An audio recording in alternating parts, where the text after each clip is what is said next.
Hello, everybody, and welcome to the 30th episode of Crime Over Wine, the only podcast with head-scratching true crime stories that are just better over a bottle of wine. I'm your host, Liam Collins, and this week, my guest co-host is a true news queen turned PR girly in Colorado, but always a true crime fan, so she's very much so welcome on this podcast. My guest co-host this week is Sarah Waddell Baker. Hello, Sarah. How are you? Hi, Liam. I'm great. I am so excited to be doing this today. I am so excited that you're here. So mutual friends of ours was like, we're like, you need to have Sarah on this podcast. She's like, absolutely, like, and obviously Sarah and I knew each other long before, like, we know each other very, very well. But mutual friends of ours was like, you need to have Sarah on. She's a true crime fanatic just as much as the next gal.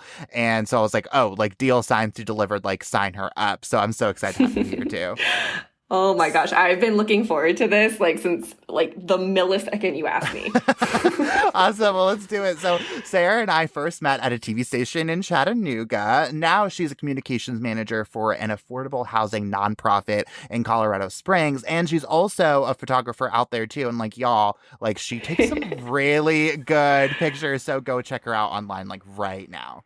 Oh, you are too sweet. Well, I'm obsessed with you from literally the very first second that I met you. So we're So let's get to the wine though, because this is my favorite part of the podcast. So yes, I've been saving my first sip, so I haven't even tasted it yet. Oh, amazing. Well, let's go for it. I haven't even opened it yet. So you're even ahead of me. So love that. So this week we are drinking Unshackled Rosé, which offers flavors of grapefruit, tangerine, and lemon to result in a refreshing wine with a crisp finish. So man, all those fruits in there. It is. This feels like a very summer appropriate July wine. This is drink of the summer by the sounds of it. Yeah. Oh, for sure. All those flavors. That's screaming summer. And hey, it's beginning of July when we're recording this, and so I am all about that. So. Gotta give it the good little swirl, like the fancy wine people do. Got the aeration. I haven't gotten there yet. And, every week, it's so funny because every week, and my friends get on me for this. But every week I have said to myself, I am going to look up the actual specific way that you're supposed to do it, taste wine. And, I'm going to practice that every single week. And every single week it catches me off guard. And all of a sudden I'm recording and I'm like, oops, didn't look it up. Haha, there's next week. There's always next week. There's always next week. Yeah. I would love to sit here and tell you I'm super specific about my wine and I know when I should open it and all that jazz, but I judge by the label and I pour it and I drink it. Because you know what? Whenever I want a glass of wine, I am I am opening the bottle, I'm pouring a glass, I'm taking a sip. I'm not thinking anything more than just get that in my mouth. I want to taste it. Absolutely. Right now. So also it's rosé, but it's orange. It is. It's an orange. It's very peachy looking. Yeah, peach. That's a good thing. See, you have a great eye for color. There you go. Peachy. There you go. Awesome. That's the photographer in you. Well, Sarah, I'm not wasting a single extra second. Cheers to you. Thank you so much for coming on. Oop, instant love. Oh, yes. Okay, I am a rosé girly. Yes. Admittedly, absolutely basic. I got that for you. Yeah, rosé girly. So this is right in my lane. Okay, grapefruit and lemon for sure. I'm having a hard time tasting the tangerine a bit, but I'm definitely getting those grapefruits and lemons. Yeah. I am going to go out on a limb and say this might be my new favorite rosé. Same. Yeah, absolutely same. I just want this bottle's gonna go quickly. I have a feeling. Yeah, because it's really easy to drink. Some wines you feel you gotta sip it slowly. This wine, this could go away very quickly. Oh, this can go down very, very fast. And you know what I appreciate about this too is, so you're talking about it's very, very easy to drink. It's not, the flavors are very, very strong, but all in all, it's a very subtle wine. Yeah. Crisp, refreshing finish. Right. Yeah, you're right. By the description, I was expecting it to be sweeter than what it is. Mm-hmm, but it's a good balance between not too sweet, not too dry. Yeah, no, this is really good. I feel this would make a really great wine sangria, a little summer sangria situation. I need sangria so badly now. As soon as you said those words, I started drooling. I love me a sangria. Oh my gosh! I had a cookout at my house the other day, and I did a Pinot Grigio with peach liqueur. And then a bunch of sliced up peaches and some other citrus in there. And then topped it off with a little bit of ginger ale is like a little white wine peach sangria. Buddy, I put that stuff back. It was too good. Okay, y'all can't see my face right now, but my mouth is agape. Like, I want to come to Colorado so badly so I can taste that. Yeah, like I just made like a very like summery white wine sangria basically with lots of peaches and like peach liqueur, a Pinot Grigio. Yeah, that sounds like delicious. 10 out of 10 recommend. That sounds like heaven. And also I'm going to need that recipe as soon as we hang up. So for sure. Awesome. For sure. Well, we do have a case to talk about, Sarah, and we were just talking about like how obsessed I am with this story, and I think you're all going to be obsessed with it too. So let's dive right in because there's so much to talk about here. Let's do it. Let's do it. So this week, Sarah, I want to take you on a wild ride up the Hudson River in New York. A kayaking trip turned deadly for one half of a young, vibrant couple in New York, but almost right away, major eyebrows are raised, and I mean like all the way up. This week, Sarah, I want to tell you the story of Vincent Viafore and the death on the Hudson.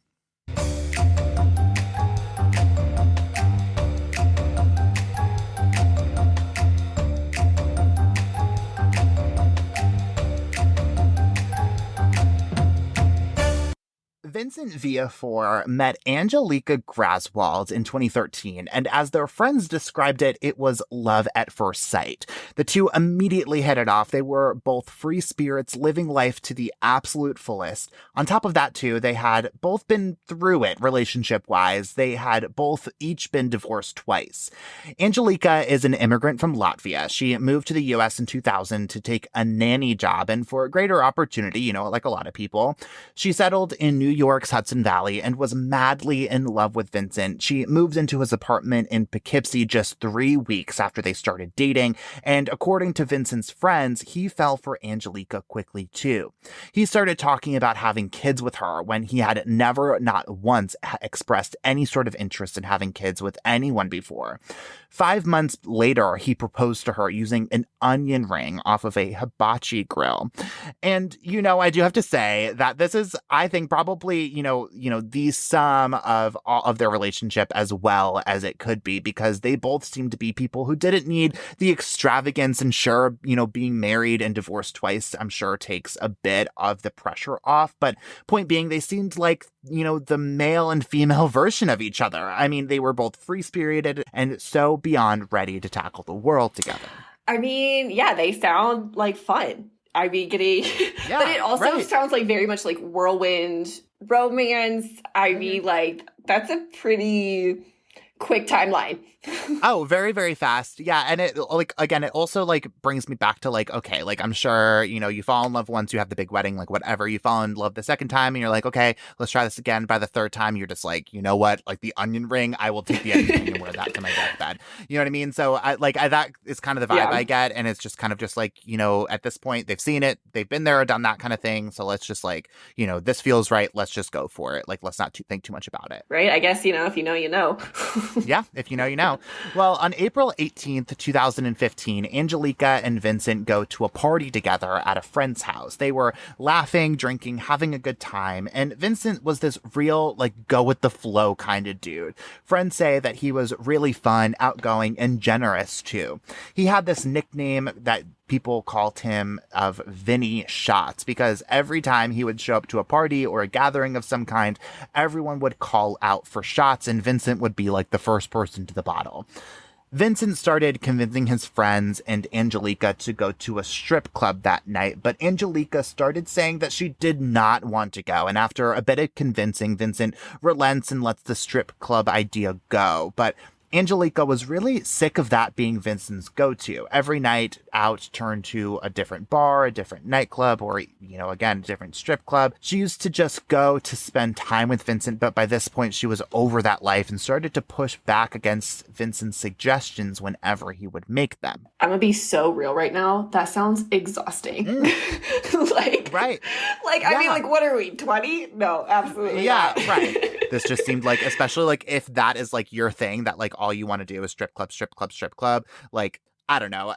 Like, there has to be, like, something else in this world except for strip clubs and bars, right? Right? Like, I mean, you do you, boo, but... Right. At a certain point, like, I mean, doesn't the novelty wear off, right? I would think so, right? I mean, but, like, especially if you're getting married, like, if your wife is telling you no, like, that seems like the end of that, right? Okay, so already sensing a couple red flags here, because, like, obviously they don't seem to be on the same page. If this is, his vibe... you know, shots guy, party guy, strip club guy, and she's like, I just want to hang out. Already sensing maybe not on the same page here. Yeah, definitely not. And Vincent told his friends that he really wanted to go kayaking the next day, too, because that was, like, also his thing. And he was, you know, again, a pretty frequent kayaker. It was apparently this spring tradition that he would go and explore some new area of body of water around town. And Angelika was typically more than happy to join along. She was totally fine with this activity. This time, he wanted to go out onto the Hudson River, which he had been kayaking on before, but never on the section he was talking about boating on.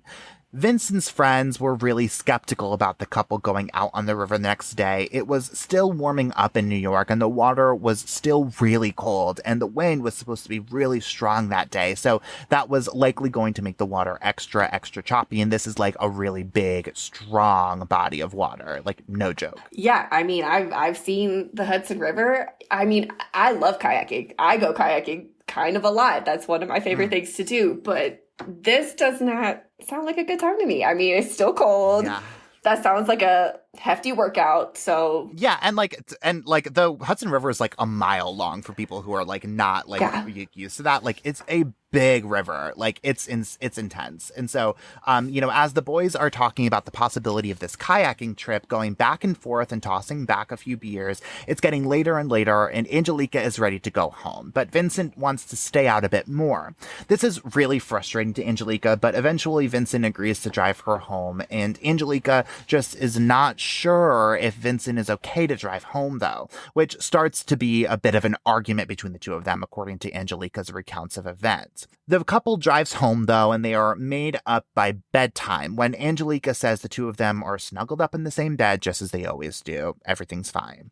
The next day, the two of them wake up a bit hungover, and Vincent is back on that kick of that kayaking trip, and he is persistent that the two of them go to the Hudson River and take the kayaks out for the day. Angelika kind of reluctantly agrees, and they take the kayaks down to Plum Point, and they are going to take the kayaks out to Bannerman's Island to take some wedding photos. Now, Bannerman's Island is actually a really cool piece of New York history, so this is like a total aside, but I am going to have to tell you about this, Sarah, because I do think it's pretty relevant and like pretty neat too. So Bannerman's Island is a literal island that sits in the middle of the Hudson River, which is about a mile across, like we said. On the island is Bannerman's Castle, which is this former military surplus arsenal that was built in the 20th century. The island was considered to be haunted by some Indian tribes and was pretty much desolate until it was used to fend off British ships in the American Revolution. It was used to launch chevaux de frise, or Frisian horses. It was a war tactic that used devices constructed of wooden cribs that were sunken into the river and filled with metal-tipped pointed logs to obstruct passage of ships up the river by damaging their hulls. But the method was unsuccessful, at least in these attempts, because the British started using flat-bottom boats. The island became Bannerman's Island when it was bought by Francis Bannerman. He would collect scrap from the harbor in the 1960s, and when he grew up, he made it his full-time job and launched a whole new business out of it named Bannerman's. He bought the island as a way to safely store his scraps, too. That's really all the island was used as until a fire most recently destroyed the castle in 1969. Today, there's a whole society and a trust dedicated to preserving the island and protecting its history. The island hosts weddings and tours, but is mostly, otherwise off limits to visitors. Wow. Okay. What a cool piece of like American history right there. That's a lot. Mm-hmm. I had no idea it was like such a kind of big deal, but that's really cool. I kind of want to go see it now. I need to look up some pictures. I know, it's the pictures, go look at pictures. It's like really, it's like very, very beautiful. I mean, the people who work on this and volunteer to like upkeep this island, like do an incredible job of like, and it's like, it's like an abandoned old building, but like the beauty of it is like really actually kind of incredible. And it's kind of cool too, because like I said, so I'm from this area, as most of my listeners know, as I know, and so I've like seen this before, but I didn't really like ever think much about it. Like, I kind of knew what it was about, but like until I like, so it was cool for me to be able to like actually go into like deep like dive of like what it was all about and like nerd out about it a little bit. So listen, I support nerding out 100% of the time. I know you do, and that's why I love you. So yeah, but I mean, the moment you said castle, I was like, I'm sold. So how were they going to get onto the island if it's off limits? Well, so Angelika actually worked as a volunteer gardener with the Bannerman Castle Trust and knew the caretakers very well. So, like, yeah, they weren't technically supposed to be there, but she gave them, a heads up, sent them a text, and, told them, that they were going to be there. So I'm sure that because of that, they were trusted to do everything that they were supposed to. The couple pushes off from the shore shortly after 4 p.m. Angelika has her life vest on, and she brought her purse, which is filled with a bit of a sexier outfit, and that she had planned for their photo shoot. It's a pair of fishnets and heels. He, on the other hand, did not bring a life vest. Instead, he had his phone, a bag which has his camera in it, and some beer too, which he had apparently already been drinking a bit before they pushed off. And the trip out is like totally fine, smooth sailing. They get to Bannerman's Island a while later. They walk around and take some pictures, but Angelika decides that it's too cold for her sexy attire, so they end up just taking some couple photos in sweatshirts.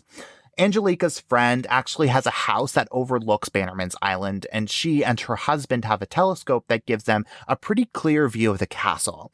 She says that she's pretty sure she saw Angelika out on the island dancing while Vincent took photos of her shortly before 7, and she texted Angelika that she can see them. Angelika replies saying that they're about to leave and that she waved in the direction of her friend's home. Right before they're about to leave, the weather changes and they can see that the tide is going out, which they said started to create some pretty dangerous waters. So the two of them push off from Bannerman's Island to head back to the shore, but the trip back would prove to be a treacherous one.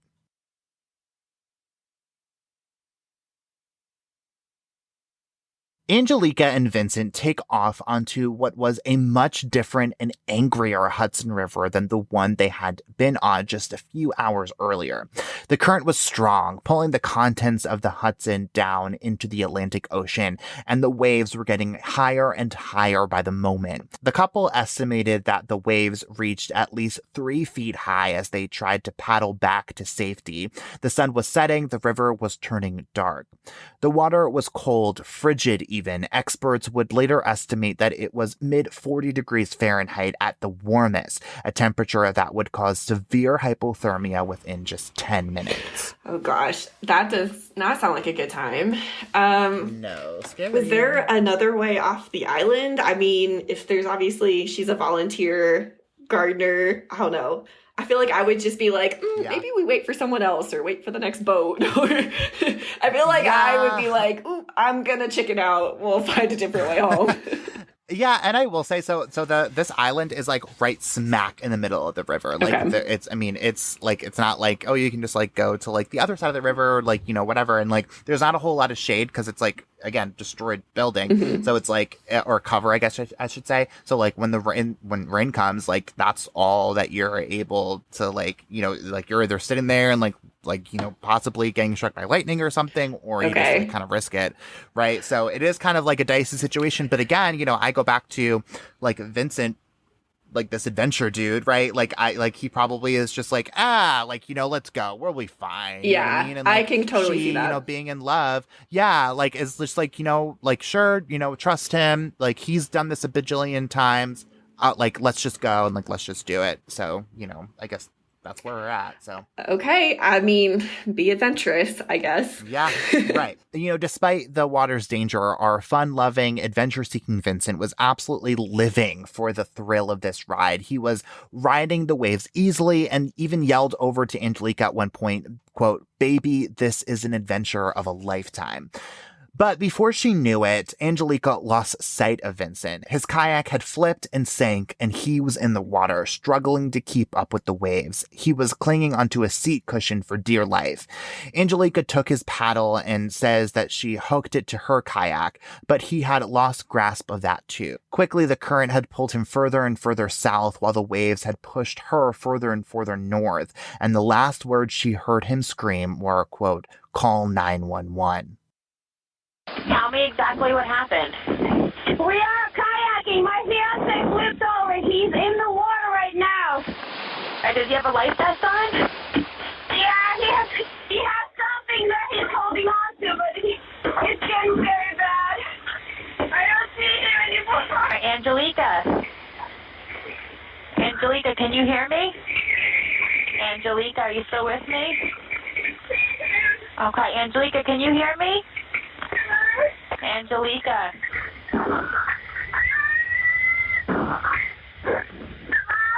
And can you hear me? Hello? Hi, can you hear me now? Can you hear me? I can hear you. I don't see him anymore. Okay, did he have, okay. All right, we've got help on the way, okay. Did he have a life jacket on when he flipped over? He had a little, like a floating thing. He didn't have a vest. It wasn't a vest, but he had something to hold. He was something that helped him float. But I don't see him. Oh my God. Can you make your way over towards the Cornwall Yacht Club where you see all the lights? Yes. Yes, start paddling over towards that way, okay? I'm not worried about myself. I'm worried about him. No, I understand. Okay, I'm going to put you down a little bit. Yeah, that's fine. Put me down. Just keep the phone on. I see the boat. You see the boat now. Good.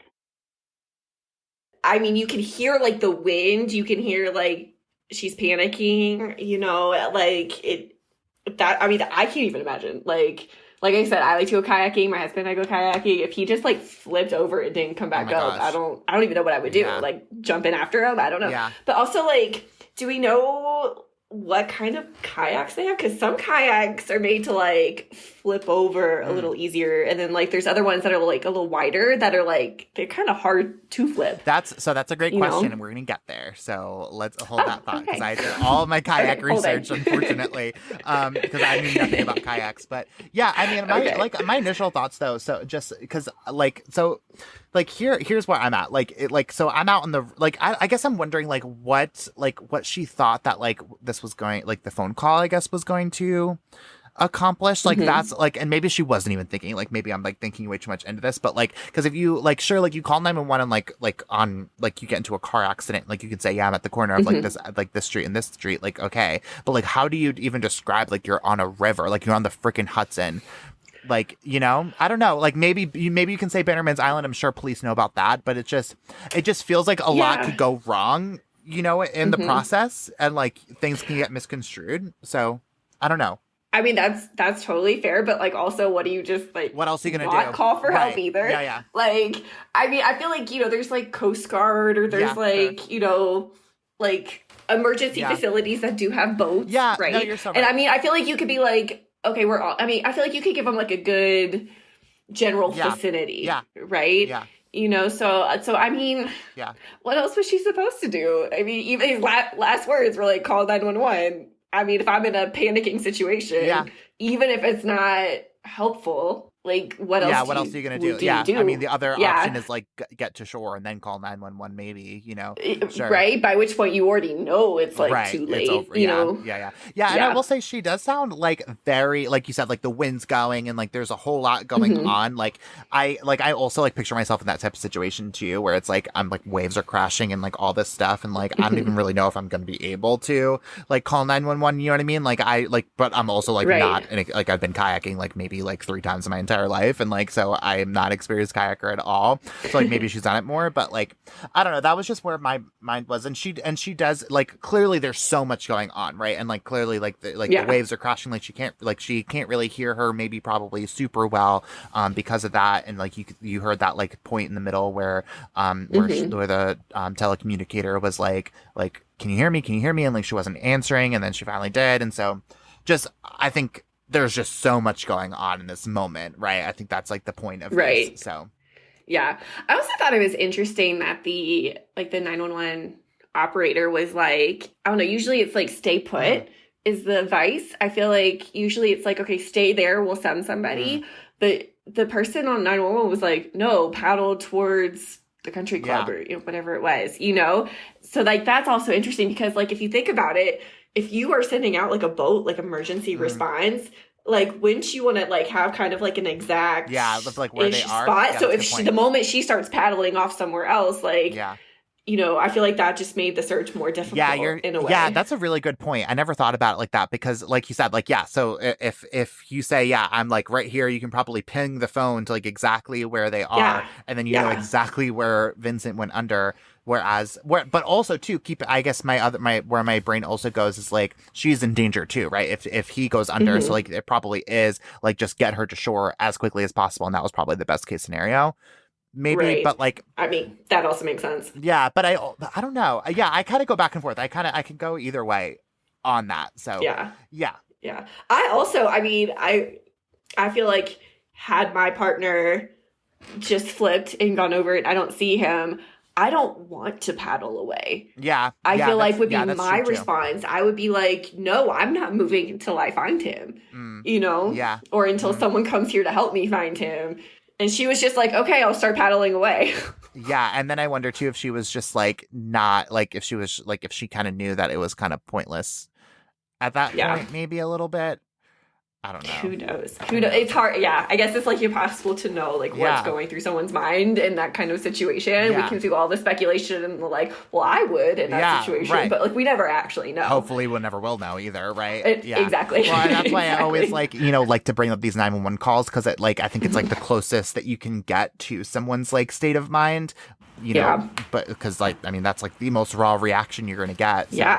Yeah. Well, Angelika does begin to paddle back to shore. And then when that happens, her kayak too flips into the river. But she was able to be picked up by a civilian rescue boat and was taken to a local hospital to be treated for hypothermia. All the while, crews are combing up and down the river for Vincent and his kayak after what appeared to be a really tragic accident. And as the hours turned to days in the search for him, it became less and less likely that they would find him alive. But in that time, investigators begin to get wind via tips from friends and family that Angelika is acting a little strange. Strange how? Well, friends and family are all calling in expressing concern that she's not acting like someone whose fiancé had likely just drowned. The day after the kayaking incident, Vincent's kayak was found near Plum Point, which, if you remember, is where they had both begun their trip. A friend had called Angelika to tell her the news, and the friend said that she was acting bizarrely calm to her. Like, she didn't sound upset about the whole situation at all, not even at the discovery, which, in all reality, all but confirmed that Vincent had likely drowned in the river. If that wasn't enough, friends and family had held a memorial service for Vincent near the river, at which Angelika had sang Hotel California and just, again, seemed oddly happy considering that this was her fiancé's memorial. And on top of the kind of strange song choice, but, maybe it was some kind of like special meaning to them. I don't know. I have no idea. Overall, friends and family all told police that she just didn't seem like she was pained by Vincent's sudden death at all. And two, there are these really strange Facebook posts that she makes in the days following this accident, all while crews are still combing the Hudson River looking for Vincent's body to show up. Sarah, I do want to show you these Facebook posts so you can see them for yourself, and I also want you to describe them for our listeners too. Yeah, absolutely. So, okay, this is interesting. It's just like a picture of her doing sort of like a yoga move, backflip, stretch situation, sunny day, right like on the water's edge. Yeah. Right. And so so this was like, again, like a day or two like after he had died. Interesting. Yeah. I mean, she's like, her fiance's just died and she's doing yoga, taking pictures of herself doing yoga on the river. I mean, okay. Interesting choice. Choice. Okay. Moving right along. Ooh, okay. Another picture. This one's kind of like, it looks like maybe like a selfie or fun picture. She's got sunglasses on.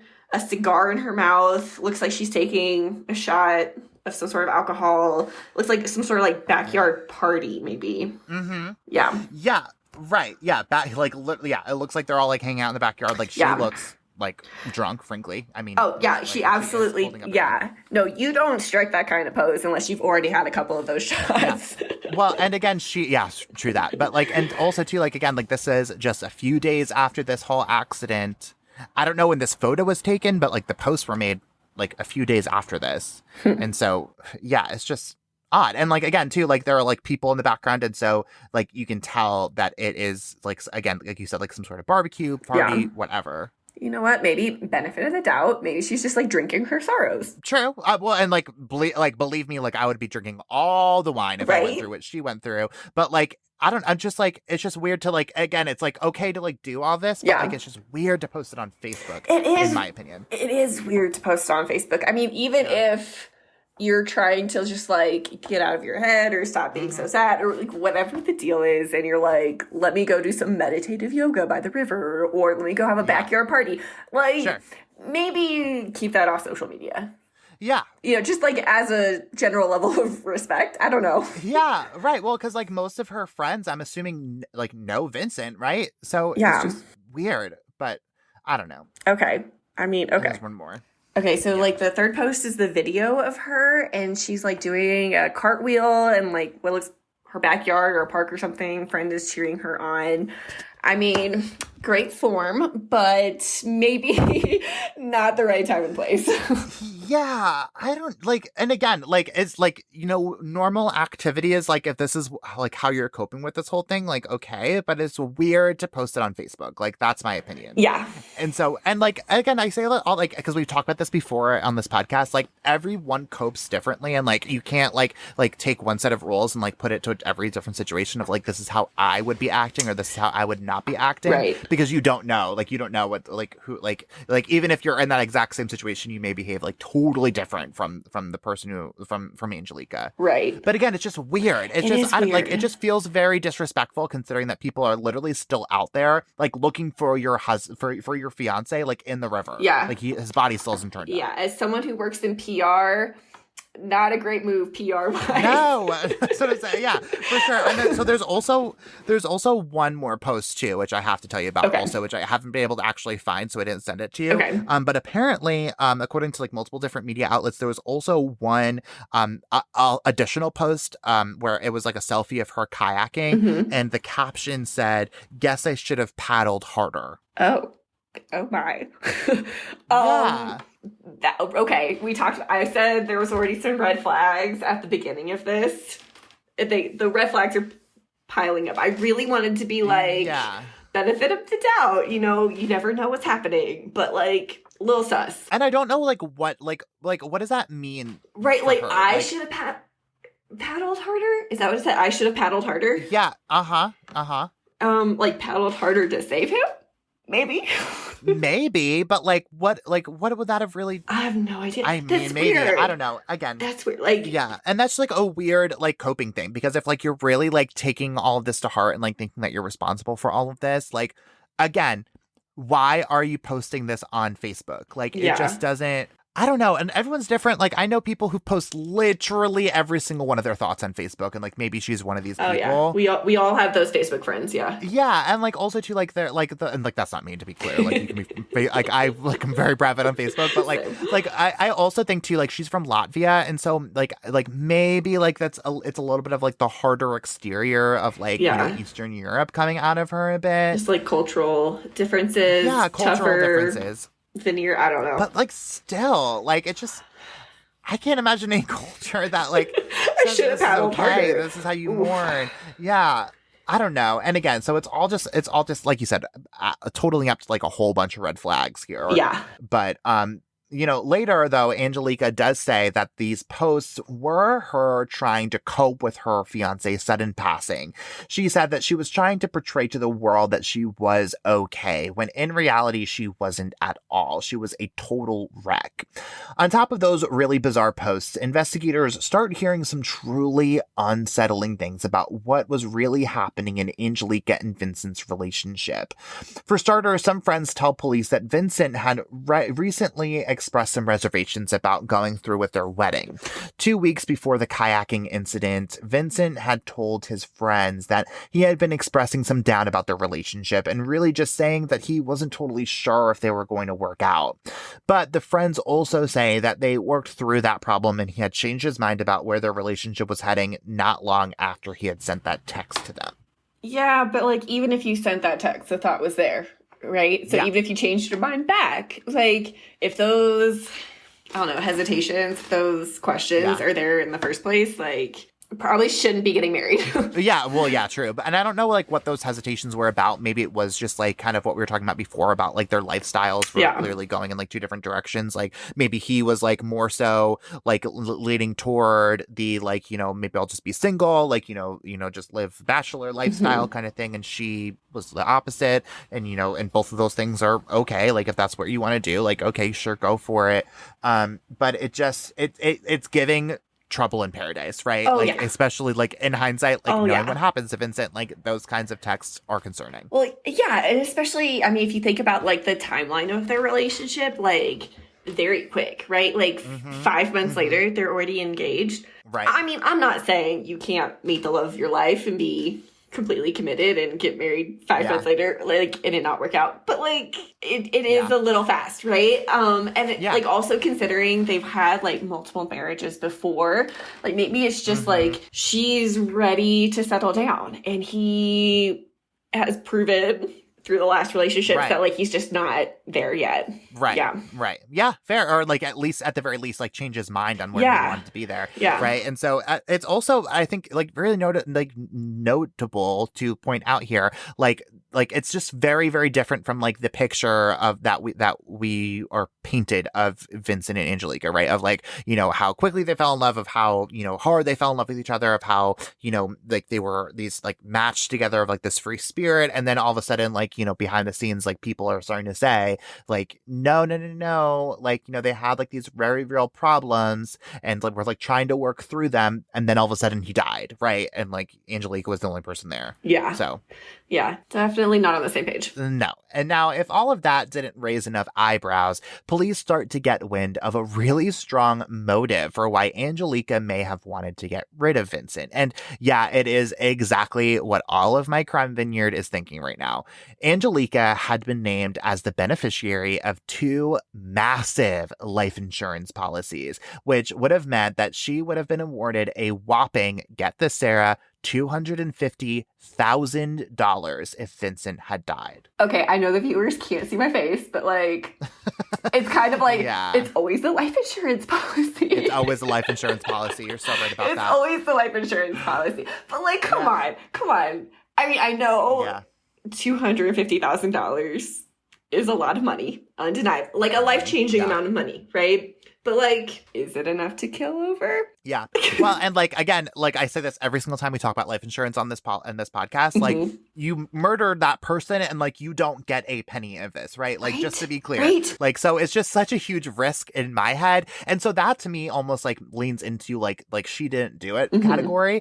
Like, and I always go here whenever I hear about the life insurance policy, if like that's the only motive that you have, like you like, cause if you get caught red-handed, like you're like out of luck here. Like you know what I mean? Like it's over. And so I don't get like, I don't see that being like the main motivating factor of like, okay, let me get rid of him, because again, you get arrested, no money for you, sweetie. It's just a nice bonus, Yeah, barely, but like barely even. But like, you gotta think about it.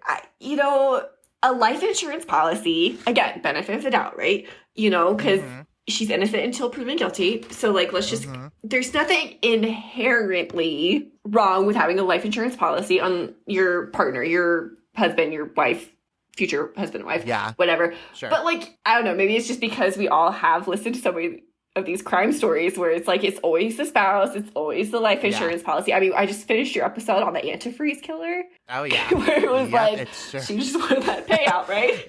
Listen, she's a different category. Like she doesn't count. Like Julia Lynn Turner is like in a totally different category of this whole of that.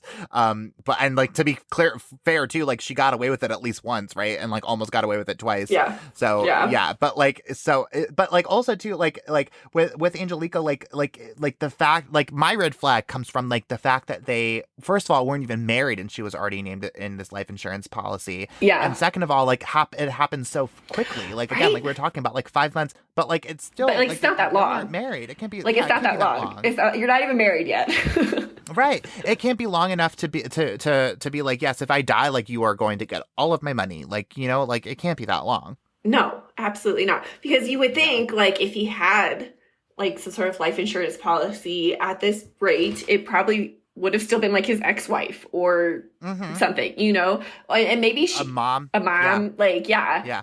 But for her to have already been named as the beneficiary before they even get married, and especially when he's already expressed like, I don't know, concerns or like hesitations or whatever about even getting married to her to begin with, like, it makes me wonder, like, did he put her as the beneficiary, like, of his own accord? Did she push him into it? Like, well, like you brought up Lynn Turner too, right? Because that whole situation was like her pressuring like both her first and second husband, to name her as this, and so like and we never really heard from from Vincent of like whether or not like if she was pressuring him or whatever to do all this.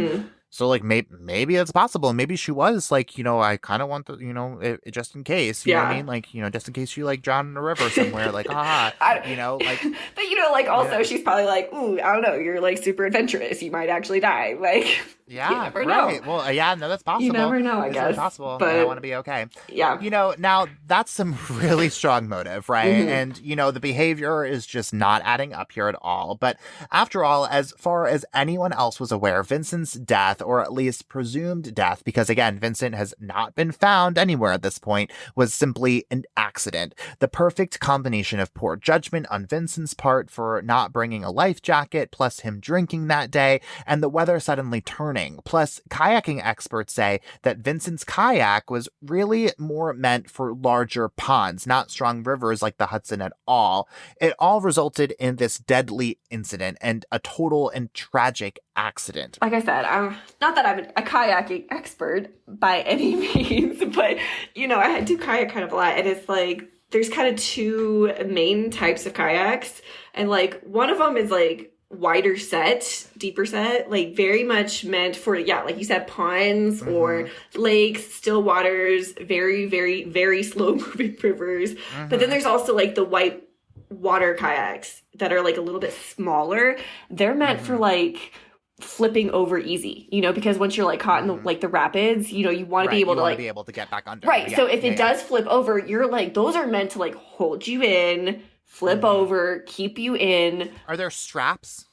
I think some of them have straps, but like usually it's like a belt thing or like this. I can't remember what it's called, but like it kind of covers the kayak to keep it from water getting in, so it like goes around your waist, and then it like. Well, and the if I'm picturing it right, like the hole where you put yourself into is very small too, right? Yes, exactly, and like you'd have this like almost like cover, so that way when you do like inevitably flip over in some rapid, you know, it doesn't like immediately fill with water, and you can kind of flip back up again. Yeah.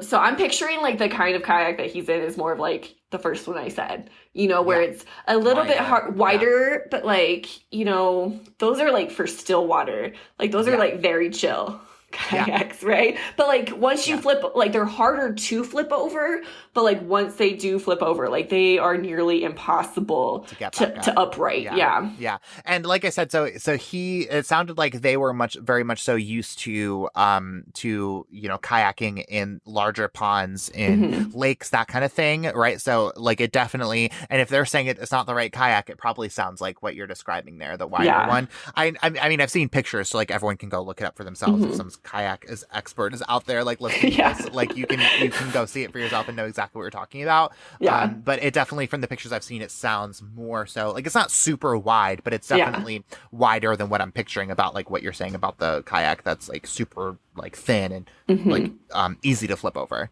Yeah. And, like, once those start filling with water, like, that's it. They're done for. Yeah.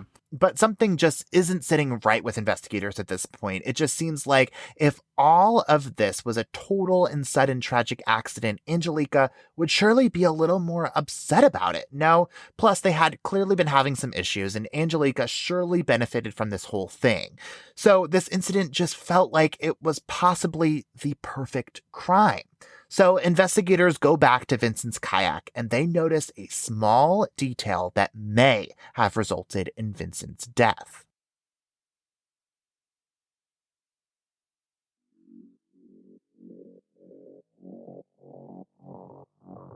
Hello, Crime Over Wine listeners. I am Rachel.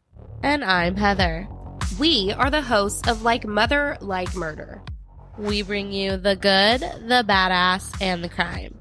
Each week, we bring you stories from missing and murdered to survivors and women who empower you. And of course, some mom talk sprinkled in.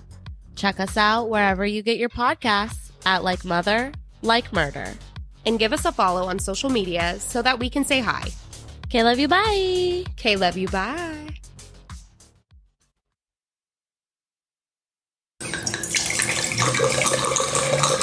You know, Sarah, these like the fruit flavors that we were talking about at the beginning of this episode have softened like big time. I'm definitely still getting the grapefruit for sure.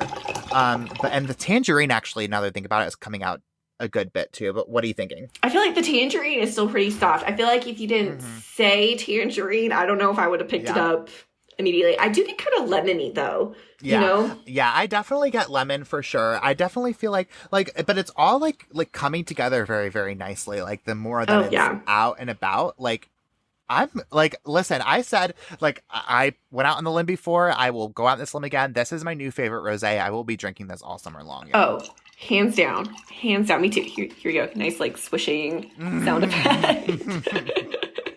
You know I love that sound. That is my ASMR. That is literally my ASMR. Yeah. I want, like, I literally want, like, a YouTube channel just strictly dedicated to wine sounds, and I will, Here we go. Pause for the... love that. I love that sound. There's nothing better that I like than the little swishing, than the clinking, than the wine popping sound. The bottle pop. It's just so satisfying. It's so satisfying, and it just like that is when my I start salivating and just like love that. That sound that reminds me of just like a relaxing night. Like I am ready. Right, I feel like I have like a Pavlovian response to like popping the cork, you know, like, okay, and it's time to chill. Yeah, and we're done. We're done for the day. If there was any serious work to be done, not anymore. I heard the pop. It's over. We heard the swish. It is so over. I'm done. Yeah. And you know, I do have to say, so because rosé gets me like talking for sure, and so I'm really liking being here with you and talking about this case because we've had some really great conversation about this. And so I have a feeling that the more we are drinking this wine, the more we're just going to be able to just like go through this case because it's about to get crazy. Sarah. Right? We're okay. Yeah. The wine is starting to kick in a little bit. We're loosening the lips. Right. I have lots of questions. You know me. I always have lots of questions. Yes, you do. About yes, you do. Literally everything. It's my inner newsie, right? Like I always have questions. But I'm very excited to see where this goes because like I can see it going either way at this point. Yeah. You know, I can see it being like tragic accident. I can also see it being like maybe she just had enough and wanted her payday. Maybe. So, well, you want to find out? Let's do it. Let's find out. So investigators notice a small quarter-sized plug hole in the front of Vincent's kayak. Only the plug that should be there isn't there at all. Dun, dun, dun. Yeah. Okay. I mean, I feel like that could be an accident. That could just be it came out in the car while they were loading them, but like also super sus. So Very sus. And so, it really begs some explanation. And so now that we got like our kayaking expert here too, hopefully, Sarah, you can fill in some holes for me. So I did do some research on these kinds of kayak plugs. So Sarah, grab that glass while I share what I've learned. So these drain plugs are used to either release or in some cases trap water in the kayak depending on how the rider wants to use the kayak and the conditions that they are kayaking in.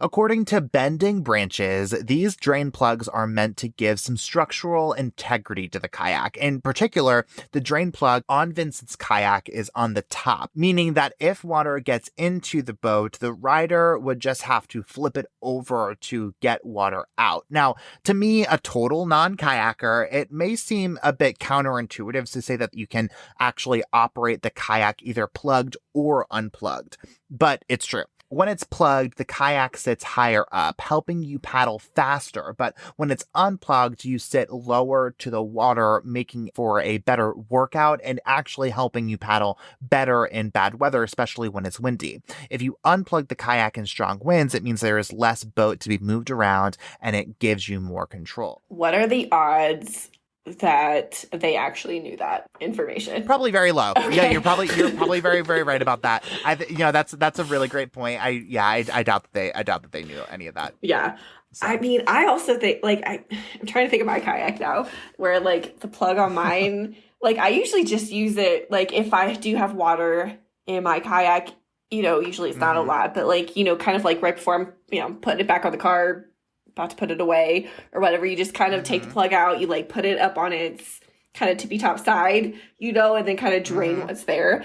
I don't think it's ever occurred to me to even like take that out and not put it back in. So interesting. Yeah. Well, so let's get to how this plug came out. Yeah. Right. Yeah. Because I feel like it's intentional. You take it out. Yeah, possibly. So, but the fact that this drain plug is just nowhere to be found seems just a little off to investigators. And, they just want to do their due diligence and ask Angelika about it. And so they know that Angelika and some friends are planning to return to Bannerman's Island to have a memorial service for Vincent. So they go and want to pull her aside to ask her more about the relationship in this drain plug too. So investigators start talking to her really casually, and they say, hey, we noticed this drain plug was removed from Vincent's kayak. Do you know anything about that? And she replies, oh yeah, I took that out months ago. Wait, hold on. She admits to taking it out herself? Yeah, right away. And it's not totally clear why she decided to take it out, but she says that her cat was playing with it and that it was either in their apartment somewhere or in the car, but she's not totally sure. But she says that she knew that it wasn't in the kayak when they pushed off from the shore on April 19th, and that she even told Vincent that she was worried about it, but it was riding fine on the way out to Bannerman's Island and was riding fine too on the way back until it wasn't. Until it wasn't. I don't. How is that not relevant information? How is that I don't know. That seems very unlikely to me, but yeah. Well, look. So here's where my brain goes too, right? If because clearly investigators are thinking this is how the boat went under, right? I mean, obvious, but so if I'm asked about that and I know that that's what I did, why would I just pony that information? You're right. Yeah. Why admit to it if it's right. But also it's I don't know. You like you said, you can use the kayak without the plug on it because the plug's kind of on the top bit. So that in and of itself, I don't know if that's super. I don't know defamatory. Well, and so there was even a moment too where because you can watch the entire interrogation that they have of her online somewhere, and so there was a moment too where the investigator was asking her about this drain plug, and she was the drain plug on top of the kayak. And he was surprised that it was on top of the kayak. He, for whatever reason, and me too. When I first heard drain plug, I assume, again, totally non-kayaker, I assume that it's on the bottom. It doesn't really make a whole lot of sense to me that it would be on the top, but until I read about it. And so he even thought that drain plug must be on the bottom, not on the top. And so to me, that is even more WTF, right? The fact that it's she took the drain plug off the top, because if she didn't really know that much about kayaking, why would she think that would be it? Right? Unless it's just kind of like the last time they kayaked, like he needed to like empty it out of like whatever, the little bit of water that gets in like while you're paddling, you know, and then it just didn't put it back. I mean, like I said, you know, it's obviously still usable without the plug. It's not like that is not going to sink the boat. It's not like it's like on the bottom. So, you know, like, again, it's a little weird, a little suspicious, but like on its own, I don't think it's like that big of a deal. I don't know. Yeah, I'm like totally right there with you too, like 100%. I guess I'm just like thinking like from their perspective of like asking her about this and like probing with her about this. It just, I don't know. Like, I don't know what to make. I don't know what to make of all of that. Okay, but like if you think about it, like he's also clearly the type of guy who's like, oh, I don't need a life vest. So, like, he probably was, like, so even if she did say, like she said, like, she was concerned about the plug not being there. He does kind of strike me like the kind of guy who would be like, oh, it's no big deal. Yeah, stop worrying. Right. Stop talking like, about it probably didn't occur to him that it was a big deal either, you know? Yeah, and they both, like, again, kind of what you're talking about, like, before about, like, how much do they really even know about all this? Like, did they know any of this information? Like, how, like, I don't, like, they don't strike me as the type to, like, know enough about kayaking to, like, know, like, that this is going to sink the boat or not. You know what I mean? Yeah, that it does seem like kind of like specialty information, so to speak, like higher level niche. Yeah, exactly. So it feels kind of like niche information where I feel like that's more applicable to people who are like whitewater kayakers or something, you know, rather than just like the casual, oh, we like to go on the weekends kind of kayaker. Right. Yeah, exactly. Just for funsies. Right. Yeah. Exactly. Yeah. And like I said, because of like the placement of the plug and just what I've kind of gathered of his personality so far, I can definitely just see him being like, it's no big deal. Yeah, right. I totally agree. Yeah. You know, investigators do, though, eventually find the drain plug inside of Angelika's car. But the fact that she is admitting to doing this, again, on top of all of this bizarre, you know, evidence behavior of the Facebook posts and the motive evidence of these life insurance policies, it's just not sitting well with them. So they decide to boat Angelika back to shore and take her back to the precinct for some more questioning, where they read her Miranda rights, which she acknowledges but doesn't take advantage of. She never calls a lawyer and tells them that she'll tell them everything they need to know about Vincent's death and about their relationship. And so investigators ask more about their relationship, what it was like, what was Vincent like to her, were they happy? And it's totally clear to all of us with the benefit of hindsight that investigators are totally considering Angelika a suspect in Vincent's mysterious death. But Angelika later says that she had no idea that this was what investigators, you know, had in mind. So she tells them everything that they need to know. She tells them that she was in love with Vincent, but their relationship wasn't exactly the best recently. She says that in the last year or so, she had really felt trapped by their relationship and that she had been feeling really pressured by Vincent. She tells police that Vincent had recently been pushing her to do things sexually that she, you know, wasn't really interested in doing, you know, including participating in threesomes and pornography. Don't like that. Don't like that one bit. Okay, so I have a real quick question, Liam. Sure. Okay, so this kind of goes back to her. She's Latvian? Yeah. Okay, and she came here to be a nanny, correct? Okay, so she, like, probably is not a U.S. citizen or anything at this point. So I think she has, and there's a question that pops up later on about her citizenship. My gathering of how this all worked is that she was here on a work visa. Okay. My guess is, but I don't know that for sure. Okay, because I'm just trying to look at this, like, objectively, and I'm thinking, you know, the moment police pull me in for questioning, I'm like, lawyer, right? Like, regardless of my like guilty, innocent status, because that's just, you know, we who are acquainted with the American justice system, right? We are like, yes, absolutely. We know our right to have a lawyer present, innocent, guilty, no matter what. But like, I am wondering, like, if that even occurred to her. Yeah.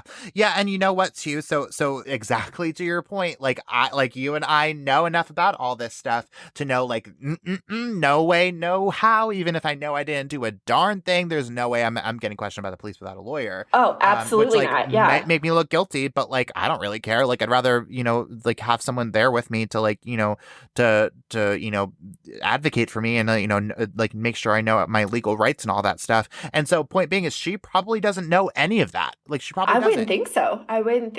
And, that she's probably, if she is innocent and all this, it probably never occurred to her to get a lawyer.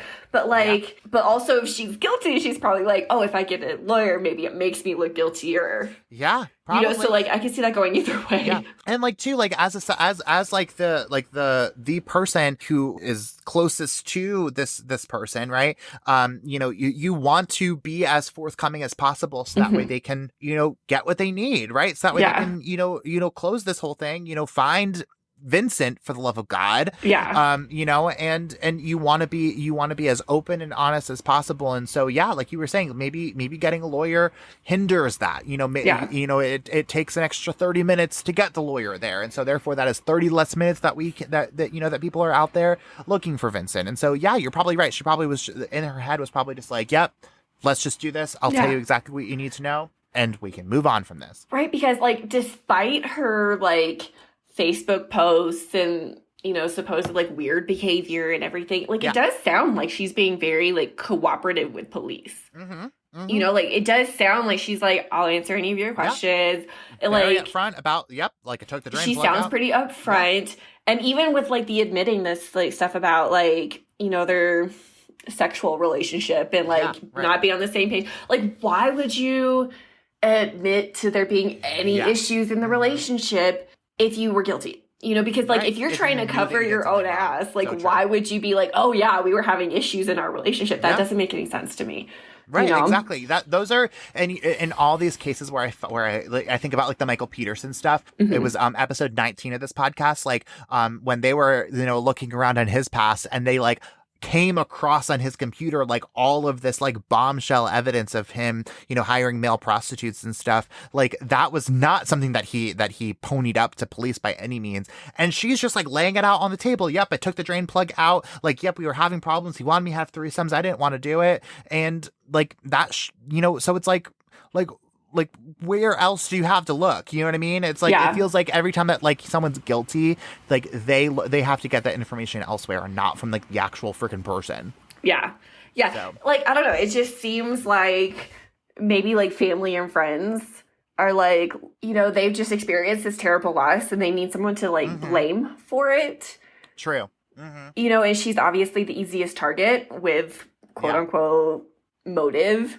But like on the other hand, it's like she also is being very cooperative with police. She's answering all the questions. Like, so it's, I'm going back and forth here because like it could go either way. It could go either way. And I think worth noting too, like friends and family, like even to this day, like will say that they didn't really understand their relationship at all. Like they like didn't really like her. They had like their eyes on her. Like, so like very, very good point there. And we're going to get there much later on. So we'll revisit that. Okay. Now for 11 hours, investigators start pushing her to tell her more about this, about the pressure and how it made her feel about her relationship with Vincent. And in an episode of Netflix's The Confession Tapes, you can see how this starts to play out. The leading questions and the pointed arguments clearly pushing Angelika toward what they had suspected about Vincent's death. They ask her about how she felt while she was watching Vincent go underwater. And she said that she felt freed and that she was a little glad to see him go because it meant that she would be released from the lifestyle that her relationship with Vincent had become. The nightlife, the strip clubs, threesomes, and she even said that she was a little glad that he was gone because it meant all of that was finally over. Boy, oh boy. There's a lot to unpack. Yeah. There's a lot to unpack there. Like, first off, girl, get you a lawyer. 11 hours. Yeah, 11 hours of questioning with no lawyer present. Like, insane. Yeah. It always blows my mind that people don't go there, but like, I mean, do whatever you need to do, I guess. But right, because these are very leading questions from the police, and these are very invasive questions. Yeah. Well, and like totally irrelevant to the accident, right? Like, right, completely irrelevant. And had she had some sort of like legal representation, I feel like it wouldn't have gone there. Yeah. But I don't know. I can't imagine like being questioned for 11 straight hours with these sorts of leading questions, because like at what point are you just saying things to make it go away? Yeah, so to make true. it stop. Yeah, right? And like also too, like, and you can see like in this, again, go watch this video of this interrogation, but you can see like the investigators are getting like closer to her and like, trying to pull it out of her and like, talking to her very nicely and all this stuff. And it like, to me, it spells out like that she trusted them to, to just say all this stuff that they, that they were trying to get it out of her, and she was willing to give it to them, right? Because it just was finally like someone was finally asking her about it. Like, that's the vibe I got from all this. Right. And if you're guilty, why would you say any of it? And if you were guilty, why would you admit that he wanted porn and I didn't? And so, and now I'm glad that he's dead. Like, why would you admit all that? Like, it just... And if you were guilty, why would you trust the police enough to have those conversations? So true. You're so true. Yeah. Well, she didn't mean this as a confession necessarily. She even said that she still loved Vincent when he wasn't pushing her to participate in this lifestyle with him. But she was sick of what her relationship with him had become. But police absolutely took this as a direct confession to being responsible for Vincent's death. And so at the end of this 11-hour interrogation, they end up charging her with second-degree murder based on, quote, the incriminating statements she made that implicated her in the crime. They said that Angelika's story just wasn't adding up here. Friends said that the timing of Angelika calling police didn't really add up either. When Angelika had texted them saying she was leaving Bannerman's Island, it was about 7 p.m., meaning the couple should have been back to shore by 7:30, according to them. But Angelika didn't call police about Vincent drowning until 7:40. Plus, police later asked Angelika for her phone, but she says that it had fallen into the river when her kayak flipped over, but people on the rescue boat swear they saw her with it when she got onto the boat. So police say that Angelika removed the drain plug from Vincent's kayak as an intentional act to get the boat to capsize and to force him to drown. And when he finally did, she took his paddle from him, the only thing he would have had to help him float, and watched as he floated away, sunk, and drowned. Along with him, the life that she had resented so much with him for far too long. And it was, only then that she had decided to call for help. Okay, let me take a quick drink real quick because I have some thoughts. Yeah. I have some thoughts, right? Me too. Okay, so you know what this sounds like to me, Liam? A lot of speculation. Yeah. Oh, yeah. Big time. A lot of speculation, that is, like, right? So circumstantial. Like, so circumstantial. Yeah. Like, it's like they're creating the backstory that they want and trying to make these things fit the crime. It's like they're trying to, I don't know. It's just like, this is not hard evidence, right? No, not at all. Well, it's also heavily like leaning onto the motive part of this whole thing, right? Because if it's because you have all of this, you have to have motive, you have to have opportunity, and like all of this is motive stuff. And like, sure, like she was the last person out there onto the river with him, like, so that like, okay, sure, opportunity maybe, but like this has to be like the absolute perfect set of circumstances to even make this happen, assuming that she took the drain plug out to make him drown and die, right? Like that, because that's what they're leaning toward. Yeah. So I don't know. You've sat in court cases, I've sat in court cases, and like neither of us are lawyers here. I can't see any lawyer presenting this in court and like a judge being like, okay, sure. Like, no, because even if you have the world's greatest motive, if you don't have the evidence to prove beyond a shadow of a doubt, they're like, how are you going to get convicted? Yeah, right. Just because everything seems like icky, you know what I mean? It just like that's right. Not, like a jury isn't going to be like, yeah, sure, like like this feels icky, so like I'm gonna sentence this woman for murder. Right. Like, I mean, if I were a jury member on this case and like that was the best that was given to me. I'd be like, they had sexual problems. Like, yeah, who doesn't? Girlfriends, like, right? I mean, just because you have some relationship issues does not mean you're gonna murder the other one. Murder. Yeah. Right. I also like, I can't help but thinking about like just the logistics, right? Of like, you're in a kayak, I'm in a kayak, you know, even without the plug, okay, on the kayak, like that's not enough to sink the kayak there, right? Like, I just can't help but think, I'm like, okay, but like, how did she do it? Yeah, right. You know, like, yes, she has like motive. Yes, it's circumstantial.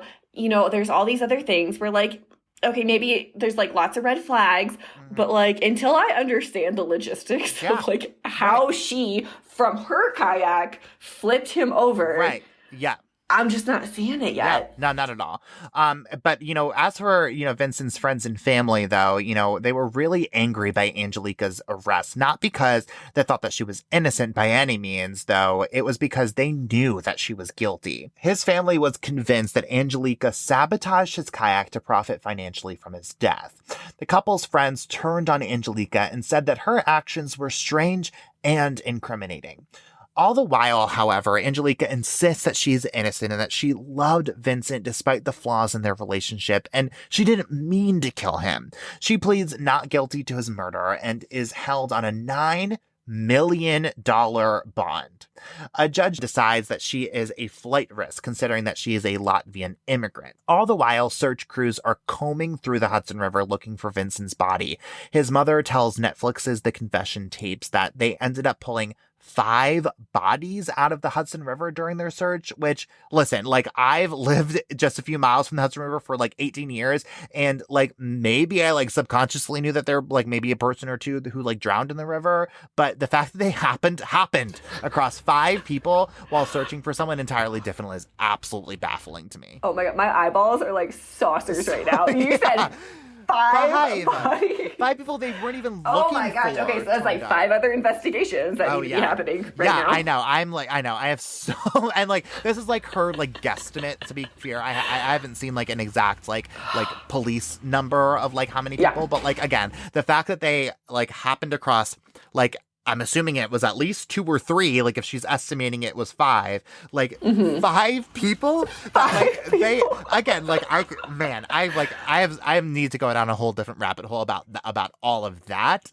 But man, I can't imagine. Like, you're looking for a totally different person, you come across 5. If I ever had the urge to go swim in the Hudson. Never again. First of all, again. So this is like, I was gonna like go off on a whole tangent on this, but like but I decided not to. But like, since you brought it up, I'm gonna do it anyways. So like, the Hudson River is disgusting, and like here's why. It's like a gross body of water. Like, years ago, there was like all sorts of like pollution issues from like these like factories that were like dumping stuff into the river, and like they cleaned it up a good bit, but like it's still gross. And like all sorts of like, you know, wildlife stuff of like, you know, like that still pop up about like animals that have all these like deficiencies because of these issues. And so gross. Like, you would catch me dead in the river, because the only way that I'm getting in that river is if I'm already dead. That's the only way. So yeah, no, that's not happening. The only way. Yeah, that's okay.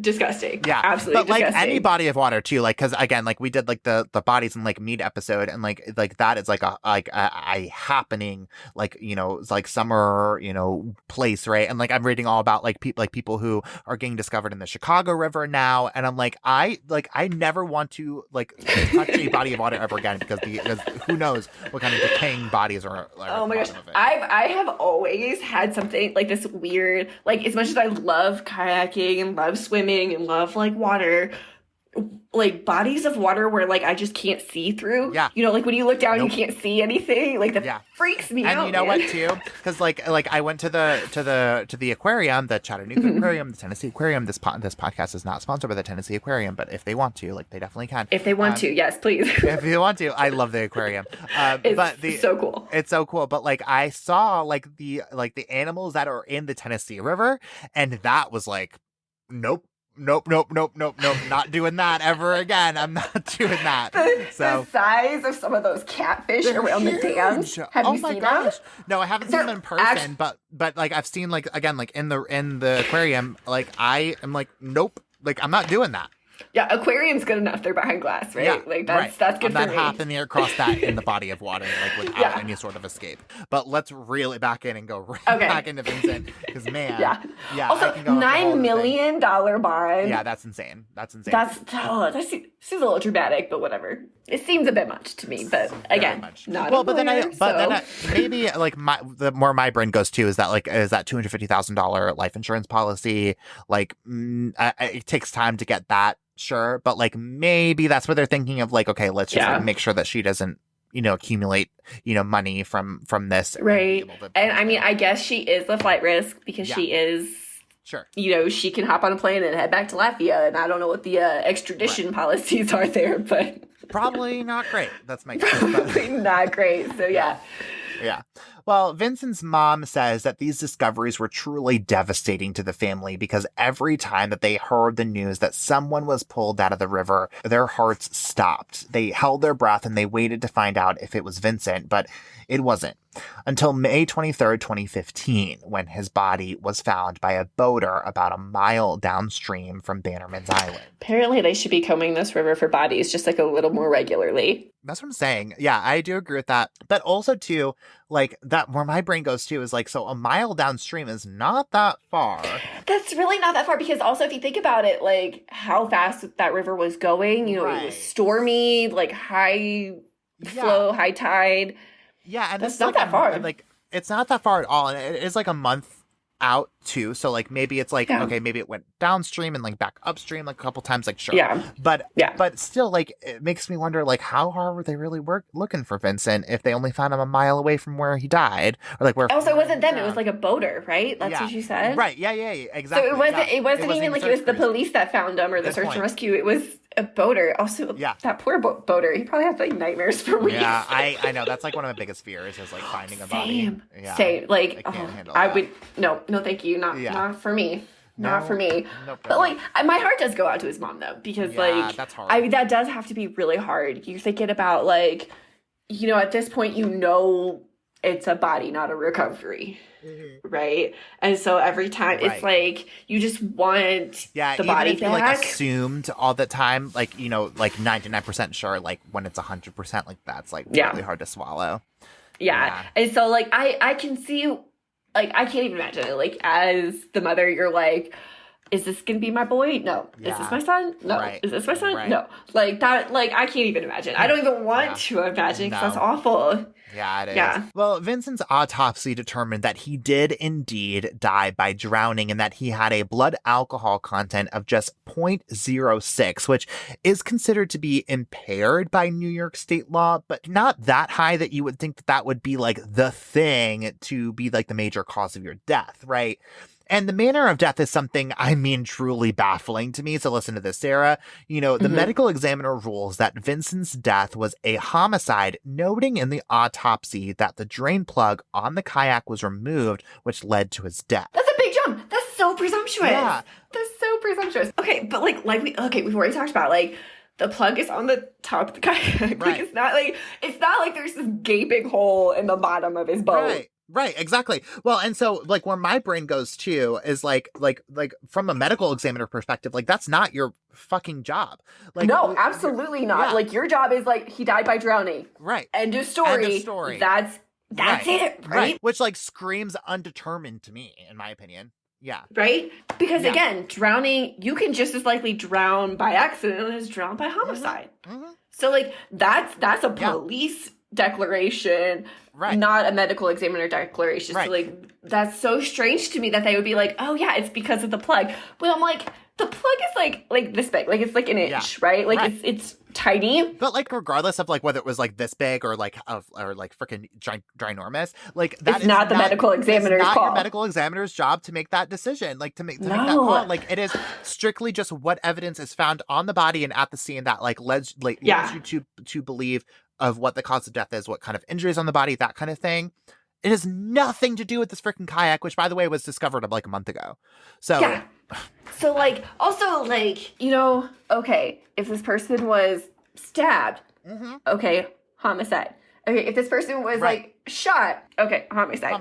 Right. Like, there's certain types of drowning where they can be like, okay, this person was held in the water. Markings and therefore on the body that somewhere. type. Yeah. Mm-hmm. Exactly. So this method of drowning is a homicide. But like Hudson River, kayaking, like there's no way. It just as easily could have been an accident or a homicide. Exactly. Yeah. So like, why is this Emmy being like, it's a homicide? Yeah. Like that's like, I know. Not their job. And like I also have to mention here, because at this point, like the media attention this is getting is like ginormous, right? And so I can imagine. Like, yeah. And so where my brain goes to is like, if because Angelika's been in custody for like a month now at this point. And so like, where my brain goes is like, okay, like police, they're buddies, right? Like police, prosecutors, like medical examiners, like they're all friends. And so like where my brain goes is just like, you know what? Like, let's just like say this, like put this on the report, like, end of story kind of thing. This is what we've already decided happened. Let's just stick with it, make it easy, because otherwise like the media is going to just rip us apart. Like, let's just make it as easy for us as possible because it's already getting too much attention. Like we need to close this thing. Absolutely. And I mean, also think about it in this way. Like the medical examiner is like a trusted voice within the case, right? Like they're unbiased. Yeah. They're supposed to be unbiased, but by stating that it's a homicide, by stating that it has something to do with the plug in the kayak, like that in itself, you've already influenced the cops. You've already influenced the case. You've already influenced the jury, right? Yeah. Like, so that was so out of pocket, man. Yeah. Like, no, like, totally not their place at all. They could have just left it at drowning and then like let the cops do their job. Right. Because if there was enough evidence to prove that it was the plug. Right. Great, it was the plug. But like there wasn't. And like at least not yet. Like not by the medical examiner standpoint with the information that they're given. Yeah. No, you're so right about that. But like, and like also too, like a medical examiner is an expert on death. Like they are not an expert on kayaks. Like that, like right. Like know your place. Yeah, know your place. Right. Exactly. Like I don't know if there was like some report like from a kayak expert like linked to that. Okay, sure. Like maybe that's what you include in your report, but there wasn't in this case. I can go. Okay, I'm already a little heated. I know, me too. Oh, me a little heated about this. Just wait until the end. So once Angelika's defense team gets a hold of all of the discovery evidence and the case file, they are confident that they are going to be able to get her off on this. For starters, her lawyers say her confession is clearly coerced. They see her being so forthcoming with how this drowning happened, combined with the leading questions attorneys are asking her as evidence that she did not intentionally kill Vincent that day if her actions had anything to do with Vincent's death at all. They said that Angelika removing that drain plug was indeed an intentional act that may have led to a tragic accident if we were to believe this theory that the drain plug being removed had anything to do with Vincent's death at all. And to that theory, defense attorneys argue that that wasn't even how Vincent's kayak even capsized. They run several tests on the type of kayak that Vincent had with the drain plug removed and find that the amount of water that would go into that drain plug under the conditions that we're talking about here wouldn't even fill a shot glass. Meanwhile, the prosecution is running their own tests and show videos in court of people paddling around a kayak with the drain plug out, and they show that the conditions would allow water into that base and would fill the kayak and cause it to capsize. Yeah, I do feel like at this point we're making a really big deal out of this plug. Oh, big time. Yeah, and like where my brain goes to is like, so there's this like, again, like giant hole that we're talking about that like Vincent was sitting in. Like, you don't think that 3 feet wave, like you don't think that probably had something to do with it? Like you're thinking that it's like a oversized plug. Right? Like I just feel like, talk about like a mountain out of a molehill. Yeah, seriously. Big time mountain. Yeah. Yeah. And I just, okay, first of all, I'm glad she finally got a lawyer. Oh, big time, yeah. But like, secondly, in my mind, even like this plug just does not, this seems like such, like you're like, if you are trying to prove that she killed him by taking the plug, it's like grasping at straws. Yeah. And like too, if you watch the confession tapes episode of this, like they show like the differences in like the videos, and like they put like the defense team puts like the kayak in like this like controlled environment where they like make waves of like 3 feet, right? And like that's how they were able to gather this. Like the videos that the prosecution shows in court is like this guy's like flailing around in like this like very like calm body of water, like basically like putting the water into the kayak themselves. And like, duh, like if you like like flail it around like that, like it's gonna like fill with water and capsize, like obviously. But like, so go watch that for yourself and you'll see what I mean. Oh, I'm gonna have to. I'm gonna have to, because I was like, can you imagine just like, okay, we need to prove to the jury, let's get this like controlled kayak situation. It's just like they want, I don't know. It just feels like they want to blame this on somebody. Right. And she's the easy target here. Right. Oh, yeah, for sure. As for that supposed confession, though, attorneys put on what's called a Huntley hearing, which is a hearing specifically to determine whether a confession would be admissible in court.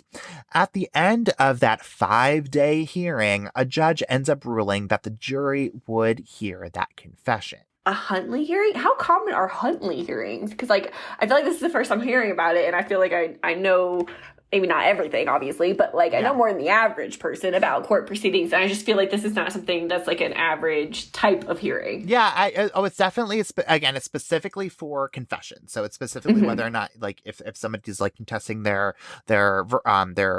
charges, but they had previously confessed, like, it's a matter of, like, whether a jury can hear that confession and, like, hear that they actually confessed to the crime, so that's where we're at here. Her attorneys consider that to be a pretty big blow. I mean, how do you overcome the defendant saying on tape that she removed the drain plug willingly and that she was glad that her fiance was dead?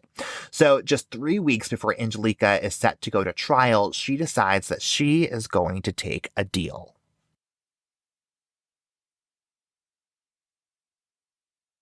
On July 24th, 2017, more than 2 years after the couple took the kayaks out onto the Hudson River, Angelika takes a plea deal, and she agrees to plead guilty to criminally negligent homicide, saying that she admitted that she failed to perceive that her actions would lead to Vincent Viafore's death. Again, I just feel like we're making such a big deal out of this plug. Like, I don't understand how her defense is stronger. I really don't. But, like, also, too, like, just to play, like prosecution side of this whole thing, like, the idea that, like, she took the plug out of the kayak and didn't think that, like, oh, the next time that, like, he goes out there on, like, dangerous waters, like, this could be a problem. Like, that seems so much more likely to me than, like, I took it out of the plug, like, hoping one day that, like, it would be a problem and he would drown and die. Absolutely. Like, if anything, it's kind of like, oh, I forgot. Yeah. Or, like, it wasn't a big deal. Or, like, the cat was playing with it, so I figured I'd put it back later and then forgot. Yeah. I don't know. It just seems like such a stretch. Yeah. To, even with all the motive in the world, it still feels like the evidence feels like a stretch to me. And that much, like, again, like, that much, like, feels right to me, right? To be like, okay, like, you know, like, she took it out, like, it was a stupid mistake, should have put it back in, like, okay, like, negligence feels okay to me. Yeah, but, like, I can see negligence. Murder? Yeah. Again, that's why I'm saying, I'm like, I feel like her defense should have been stronger. And I feel like maybe at this point, here as an immigrant, maybe she's like not fighting as hard as she should at this point. I don't know. Doesn't really know her rights all that much too either. Yeah, exactly. You don't know your rights as much, but like 2 years later, also, she probably has a lawyer that's like, okay, well, they've already decided you're guilty. So if you take this plea deal, at least you're avoiding a lifetime sentence. Yeah. I don't know. To me, it just feels like the arrest should never have come to begin with, because it's like, it just feels like an accident that, like, was the result of, like, the absolute perfect set of circumstances. Yeah. Like, sure, like, maybe she shouldn't have said what she said, like, in the confession or in this, like, interrogation. Okay. But I don't know. It just feels very vicious. It feels very, very vicious to, like, go after this woman for this, at this point. It feels like they just needed someone to blame. Oh, yeah, for sure. Yeah. Angelika is sentenced to 1 1/3 to 4 years in state prison after time served, which would mean that Angelika would likely be released before the end of 2017.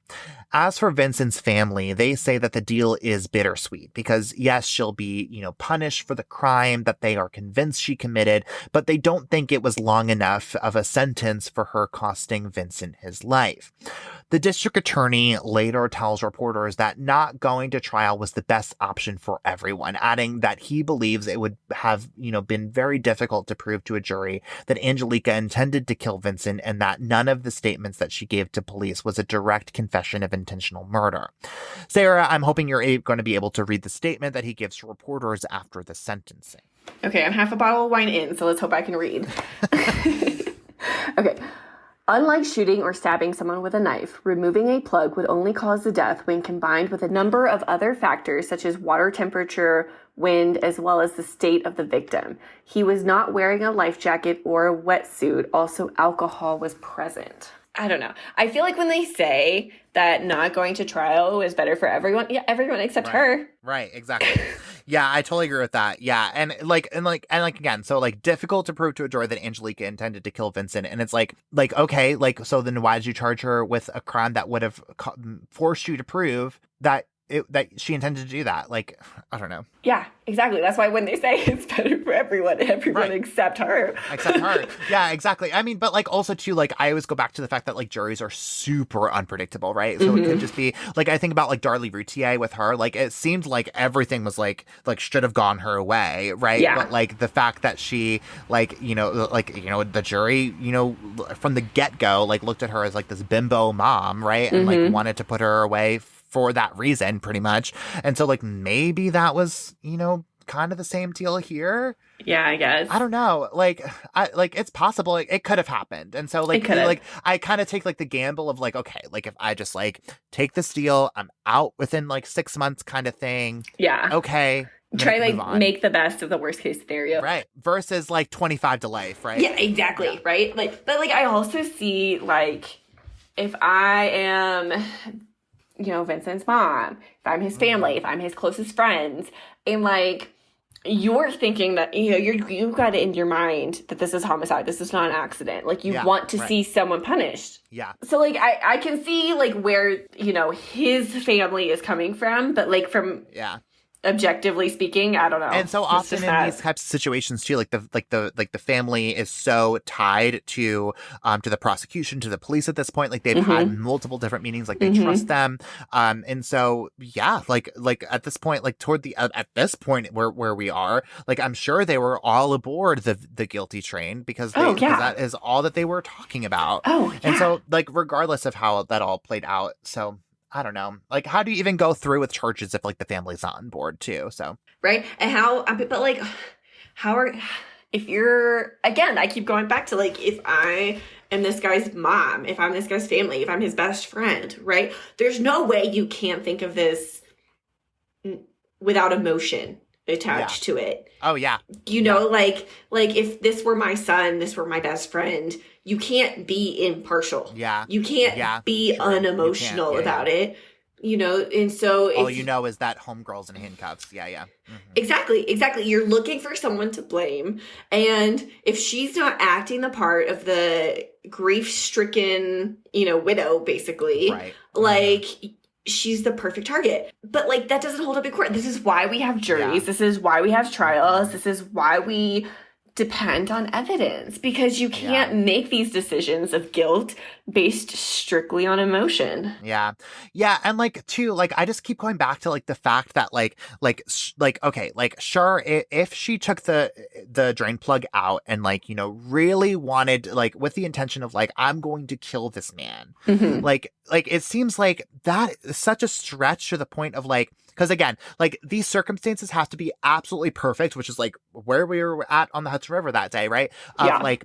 He was drunk, he didn't take a life vest, he did, the weather was bad, it has to add up to all of these different things, and it just seems such a weird place for you to land to be oh, she must have intended to do this. Yeah. Assuming that all of these things just lined up. Yeah. Also assuming it was whatever, this crime of passion in the moment, which there's no way to prove that in this particular incident. Yeah. She can't control the weather. Right. She can't force him to wear a life vest. She can't control his alcohol substance. So, again, it's just so circumstantial. Yeah, very circumstantial. She's either the world's best criminal or as the world's worst defense. You summed it up very, very well. End of episode for that. I'm just saying, because you worded that better than I ever could. Angelika served less than 32 months behind bars before she was released on parole on December 17th, 2017. And even to this day, she maintains that she loved Vincent and he loved her, and that her actions were not an intentional act of murder, but instead a series of unfortunate events that ended up killing Vincent under the perfect set of circumstances. I mean, what else is she supposed to say? Right. Guilty or innocent. Like, what else are you supposed to say, right? Yeah, I mean, she did plead guilty, so, like, I guess, like, again, like, I would, like, there, because, like, the people who plead guilty, like, get to the point of, like, I am, like, ponied up, like, here's what I did, you know what I mean? And, like, she doesn't get there, you know what I mean? So it's, like, it very much so is this deal of, like, that's all I can do, so. Yeah. I don't know, man. Yeah. Okay, what about the money from those life insurance policies? Well, Angelika didn't give up on that money at all. She did not forfeit her right to being the beneficiary of the policies, but Vincent's family fights her on it. They do end up reaching a confidential settlement with the family, awarding a portion of the money to Angelika, but it's not clear how much. I don't think it's too much of a reach to say that they all just wanted this whole legal battle to just be behind them. Girl, you're not making yourself look good with going after that money still. Like, I can so true. Yeah. Like, I can see where you're coming from, because you're like, I gotta pay for this lawyer somehow, right? But, like, I don't know. Well, but also, too, like, I think, like, when you're innocent, though, like, if you're just like, you know what, like, I'm getting something from this, you know what I mean? Like, after all this time of, like, people saying that I killed this man, like, and I know I didn't, like, I have to get something, you know what I mean? Right, so, like, I don't know. If I, might as well get something out of the deal, right? Yeah, and also too, like his family has like really like railed against her like in the media and stuff, and so like, maybe she was just like, you know what, like we're not cool anymore, like let's just like because she's probably like, well, I don't want you to have the money either. Yeah. True. Like, yeah, true. Part of that. Yeah. No, right. And like also like what else does she really have? I mean, she was like a nanny, right? Like I can't imagine that's like paying much of the bills. Right. So, right. Yeah. I mean, at this point it's kind of like, you're losing battles on every front here. So it's kind of like take the wins where you can get them, I guess. Well, and it's like you win, you lose. You know what I mean? Because because like at the end of the day, like Vincent's still dead. Like if she really thinks that if she really didn't do anything with it, like, or it didn't do anything to kill him, you know what I mean? Yeah. Like at the end of the day, like she's still in jail, like she still served all this time, and her freaking fiance is still dead. You know what I mean? So yeah. And too, like if she did really have something to do with it, like actually, like malicely did have something to do with this, then she's not in jail. Like she didn't serve a whole lot of time for this at all, and so like the family doesn't win either. So yeah. I mean, talk about a lose-lose situation for literally for real. Everyone involved. Except for the freaking prosecution, because at the end of the day, they got a conviction. So points made. Yeah, right. Well, on that note, Sarah, that is all that we have for you this week. So thank you so much for coming on for this crazy ride of a case. We had such a good time. This was fun. This is fun. Yeah. You know what? Have me back anytime. Oh, I gladly will. But in the meantime, tell everyone where they can find you and your work online. Okay. Well, I have recently just started back up my photography business. You can find me on Instagram and on my website, picsbysarah.com. Sarah with an H. Just make that clear. We Sarahs get very particular about that. Okay. But yeah, so you can look me up if you ever have any questions about affordable housing or communications. Everyone does, I'm sure. Yeah, right, in this economy. In Colorado Springs, hit me up. Or if, you want a photo shoot. Awesome. Well, I definitely, if I'm ever in Colorado Springs, I'll be asking you to take my picture for sure. I would love that so much. So much. Well, I just did a whole shoot at like Guard of the Gods, and I was like, I want every shoot from here on out to be a Guard of the Gods. I'm there. I'm so there. Well, thank you again so much for coming on, and thank you all so much for listening. We are going to put all of our sources on our website so you can read everything for yourself and probably come up with a few theories too. And if you are just loving this podcast and you're just wondering how you can tell everyone and anyone about it, the best way to help others discover this podcast is by leaving us a 5-star rating and a review wherever you are listening right now. So make sure you follow us on Facebook, Twitter, and Instagram. And if you're wondering what we have in store for you next week, Here's a little bit of a sneak peek. Hello, everybody. It's Liam. And I'm Kenzie from Crimeaholics. Next week, I'm joining the Crime Vineyard to talk about a case about a possible home invasion gone terribly wrong. It all involves 2 moms, a Craigslist listing, and some baby clothes. And I promise you won't be able to stop talking to all of your crime-loving friends about it. So we'll see you next Wine Wednesday for another episode of Crime Over Wine. Proud member of the Podnuga Network.